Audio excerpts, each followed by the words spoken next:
Tribe. I am Angie Love, an expert in social work and a spiritualist. Welcome to my corner of the internet. This is a sacred space where healing, growth, and spirit meet. Together, we'll explore tools for transformation to answer your soul's calling. So, today I am going to talk a bit about the magic of your shadow self. Yes, yes, yes. I know it can be an intimidating and alarming topic, but trust, there's no need. I'm here to offer very simple guidance on how to work with your shadow self. Yes, yes, yes.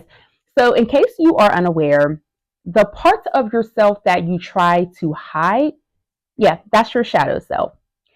And oftentimes we are encouraged to hide these parts of ourselves because we have a fear that they won't be acceptable in society, with our families, maybe at work, maybe even with your friends or your partners.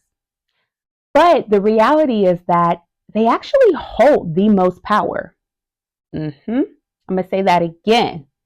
Your shadow self holds the most power. It is how you can truly free yourself and transform your life. Because the shadow isn't something to fear, it's a hidden treasure. Embracing your shadow releases the shame, guilt, and fear that you may have associated with certain experiences, emotions, or beliefs. Your shadow self is more like a guide. It shows you your opportunity for growth, right? And how you can really pivot and ascend in your spiritual and personal development. So, I have 6 steps to integrate your shadow. Coming in at step number 1, you want to pay attention to your triggers. Notice them. What are you feeling in your body? When you get angry, what causes you to tick? What really grinds your gears?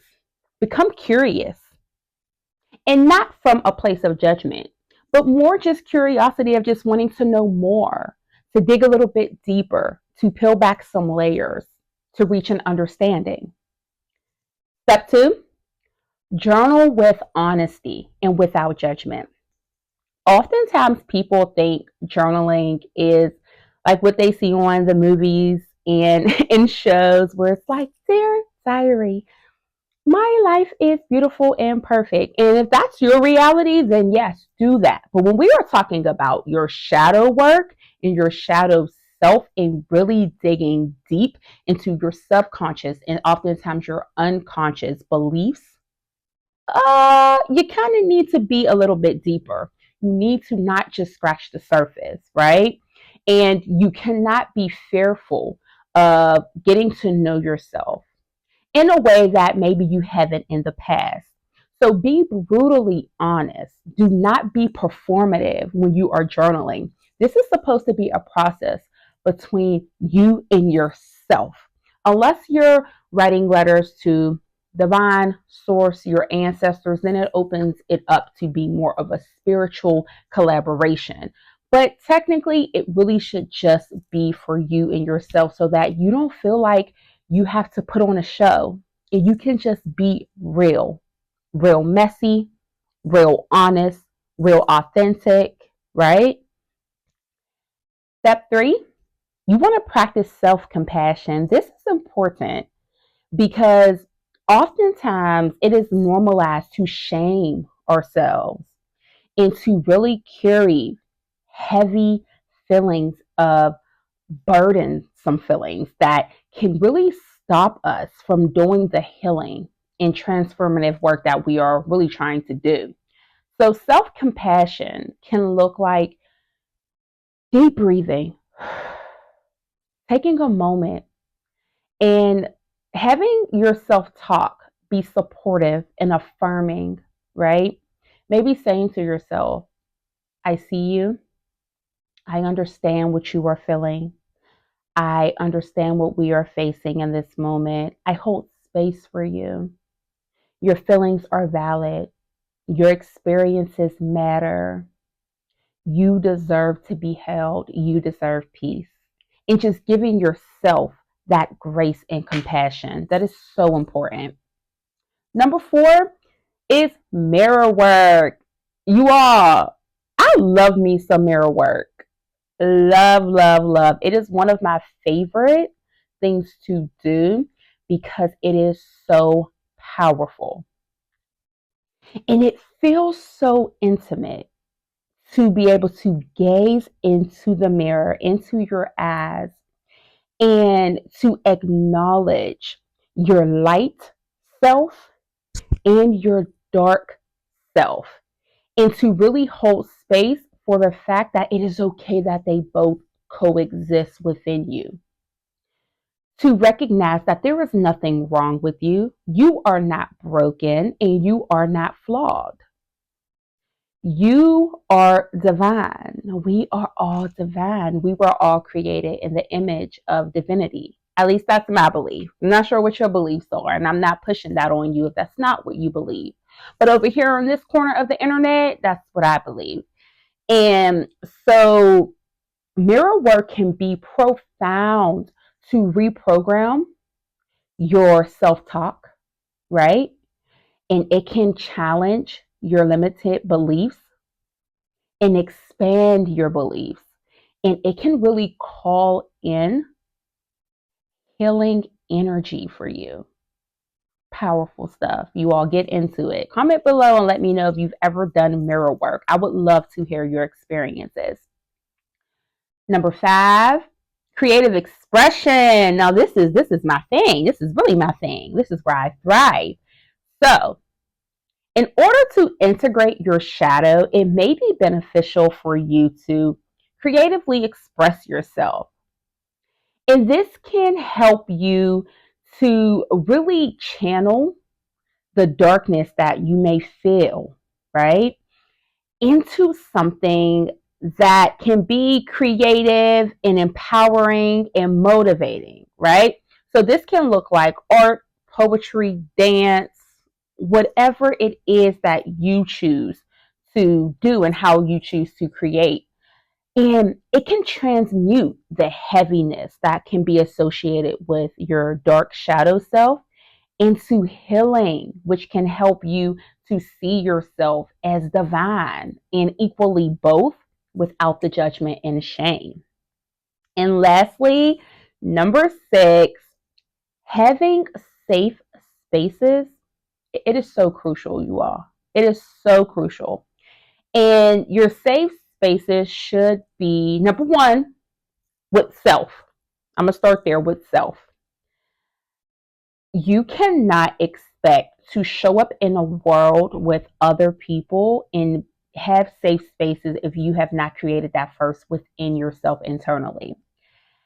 And while a lot of shadow work does have to do with solitude and really sitting with self and really challenging negative self talk, negative self beliefs, and looking at inner child healing work, understand that community healing is important too.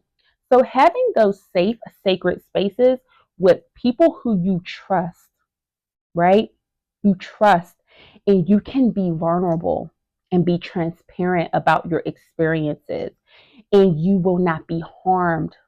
You will not be shamed, and there will be no judgment, right? That is crucial in order to be able to further develop your relationship and understanding the magic of your shadow self, because your shadow self is much like anger and emotions that people have typically painted as not good. When they're not good or bad, they just are there to teach you, to share information with you, and to call your attention to certain things. So, for example, when you experience anger, some people will have you to believe that you're supposed to feel bad about that. Like, this is bad. I don't want to feel this way. But anger is actually protective. It is an emotion that puts you into defense mode so that you can protect yourself, right? It's about self preservation at the end of the day. But it is up to us to make sure that we have the tools, right? And the skill set to emotionally regulate, to take the information and to respond in a way that is proactive and productive and does not cause harm and does not inflict chaos. You see? So that those are the differences. And the shadow self is pretty much the same because your shadow self is not something that you should feel bad about. We all have a shadow self. It's not something that you should hate and speak down about and try to hat off and lock it into a dark corner and hope that it never gets out. That's not healthy because your shadow self is a part of you. And in that instance, you are portraying self betrayal by doing that. The goal is to be able to embrace everything about you. And if there are parts of your shadow that you would like to shift, alter, or gain new skills so that you can integrate them and with your higher self, your lighter self, then that is something that you can work on without the heaviness, without the guilt, right? Without the fear, without the negative energy surrounding that work. And so it is important for us to have full self acceptance. That is how you get to self actualization and ultimately self love. And one thing about me is I'm all about the self love over here. So that's what it's about, loving yourself unconditionally, but holding yourself accountable and being reflective, right? And being proactive on how you can evolve and grow. So, thank you all for sharing energy with me today by watching this video. Don't forget to subscribe, like, share, and comment to stay connected. And until we meet again, may you rise, heal, and align. Peace and love.